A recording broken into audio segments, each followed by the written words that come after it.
Well, hey there, fabulous dancer, and welcome back to my channel. Or if this is the first time you're joining me here, thank you so much for joining me. I am super excited to share the dance floor with you.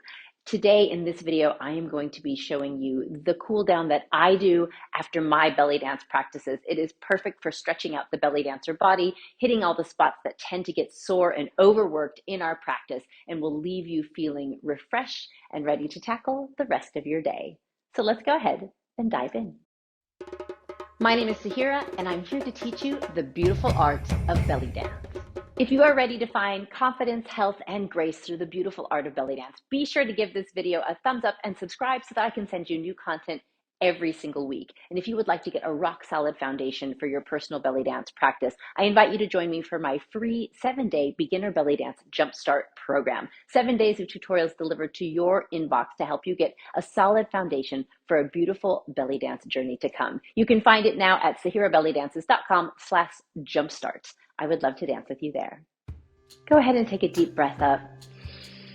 Nice deep inhale and forward fold. Relax it all. The head, the neck, the arms. Just let the head dangle there. I'll talk you through it. Shake your head yes. Yes to belly dance. And shake your head no. No to anything that you need to personally say no to today. And then if it feels comfortable, go ahead and bend and straighten the legs one at a time. Bending one leg, feeling the stretch up the back of that leg, and then switching and bending the other leg.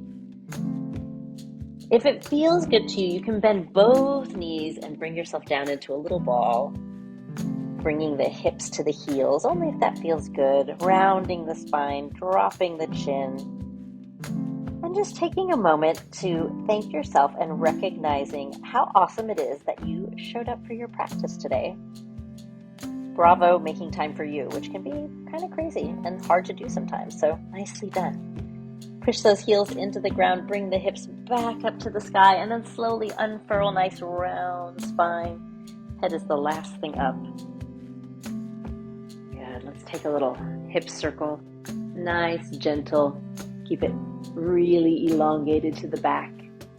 Bring it over to the other side, and then go ahead and reverse that, pushing the hips forward, taking it to the back, nice long spine. Bringing it all the way over to the other side, reaching one arm up, bending that same knee, and switch. You can get a little floreo in the hands. Sometimes it feels really good to stretch out the wrists and the hands. Excellent. Now we're going to find our balance here. So bringing the pelvis underneath you, thinking about knitting the thighs together a little bit, beam of light coming out of the head. We're going to take our foot in one hand to stretch the quad, bringing the knees together. Feel free to hold on to something, or you can imagine a really heavy rock in your other hand, but you have to believe the rock is there. Yeah. And you can think about tucking the pelvis gently underneath you to get a little bit of an extra stretch in the front of that thigh.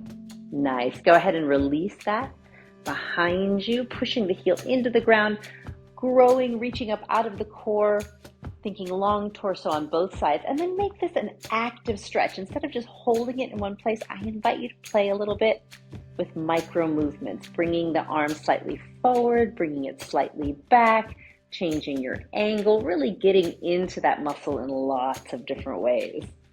Nice. Bring that back up. Now take the back leg and step it even further behind. I'm going to show you here from the side. Stepping it further behind, I'm going to bend the knee, bring the weight to that leg, lift the toes of the front foot forward, hinge forward from the hips. Keep the chest lifted for as long as you can. You should feel a delicious stretch in the hamstring. Whoo, yeah.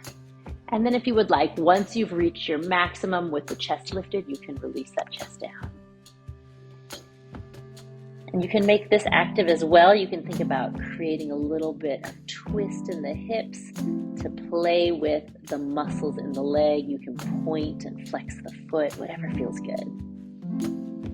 Excellent. Bring the feet back together. And we'll go ahead and do that on the other side. So grabbing the other foot in your hand, finding your balance, finding that heavy rock, knees together, pelvis tucked underneath you for a little extra stretch if that feels good.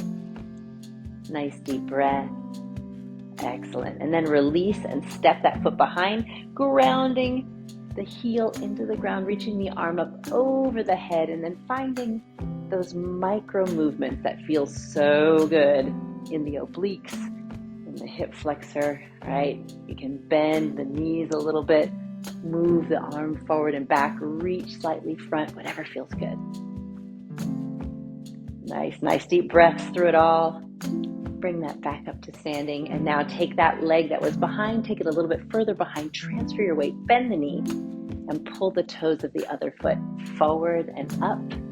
Hinging forward at the hips, keeping the chest lifted for as long as you can. Don't put any pressure on the knee if you're going to hold on, either at the thigh or beneath on the shin. And then once you've made it as far as you can, keeping the chest lifted, feel free to fold over.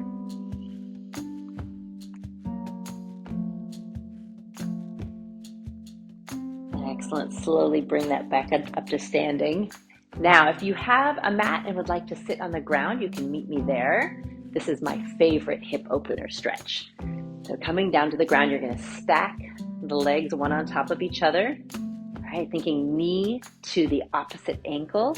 Flex the feet ever so slightly. And if you can, depending on how tight your hips are, lift that chest and start to hinge forward. It's delicious and a little uncomfortable sometimes. Hinging forward at the hips, keeping the chest lifted for as long as you can. Nice deep breath there. As you exhale, imagine the chest falling a little further forward. You can walk the hands out to help with that.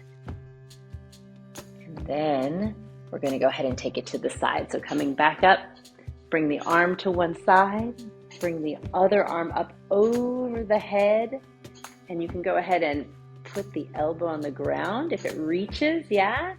Supporting yourself in your stretch. Only take it as far as feels good. Yes, this should feel good. Reaching up, over, elongating. And now go ahead and create a little half circle in front with the hands. Circle the hands across, over to the other side. You're reaching that arm up over the head, and then the same hip as the arm, encourage it towards the floor. Imagine it reaching towards the floor, reaching that arm a little bit further. Beautiful. Open it up. Let's go through a straddle stretch in the middle. This isn't about making a huge straddle stretch. This is about being able to sit up tall with the legs nice and long, leaning the chest forward, keeping the chest lifted for as long as you can. Taking the hands forward, reaching them out a little bit. Taking a nice deep breath, enjoying the stretch. Yes, enjoy this. It should feel good. And as you exhale, allow the chest to fall just a little bit further.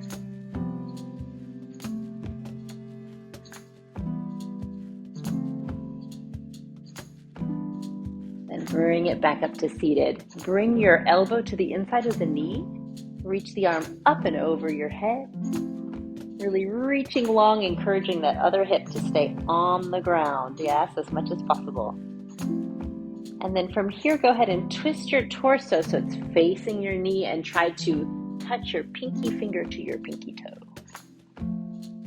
Don't worry if you can't get there. It's the stretch, right? It's the process. It's the reaching. It's the relaxing. It's the stretching of the muscle that you're aiming for. You are right where you need to be.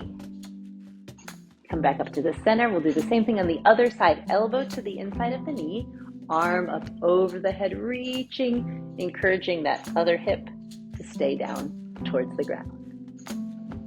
Nice deep breaths. That oxygen will really help the muscles as they recover from your practice. And then twist the torso towards the leg, pinky toe to pinky finger. Relaxing the chest over the thigh as you inhale deeply and exhale slowly. Imagine the chest falling just a little bit closer to your leg. And then bringing it back up, let's go ahead and stack the legs the opposite way that we had it the first time. So I am now bringing my left leg on top. Flexing the feet slightly, ankles to the knees. Leaning forward, chest stays lifted as long as possible. Ooh, feeling that delicious stretch in the hip. Oh my goodness, feel free to groan if you need to. Ooh, good stuff. Sometimes I give the hips a little wiggle. That feels good. And then inhale deeply. Exhale slowly, allow that chest to fall a little bit further. Nice. And then bring that slowly back up. We're going to come back up to standing nice and slow. Unfurl those legs and find your way back up. I'm going to do it into a forward fold, right? Bringing myself here, taking the hips up to the sky. And slowly unfurling, nice round spine. And let's take one more big deep breath in. When you make it to the top, I want you to gather in all that amazing dance energy that you have just created. And I always say, stick it in your pocket, but none of my pants have pockets. Stick it in your pocket to save for later in case you need some good dance energy later in the week. And thank you so much for cooling down with me here.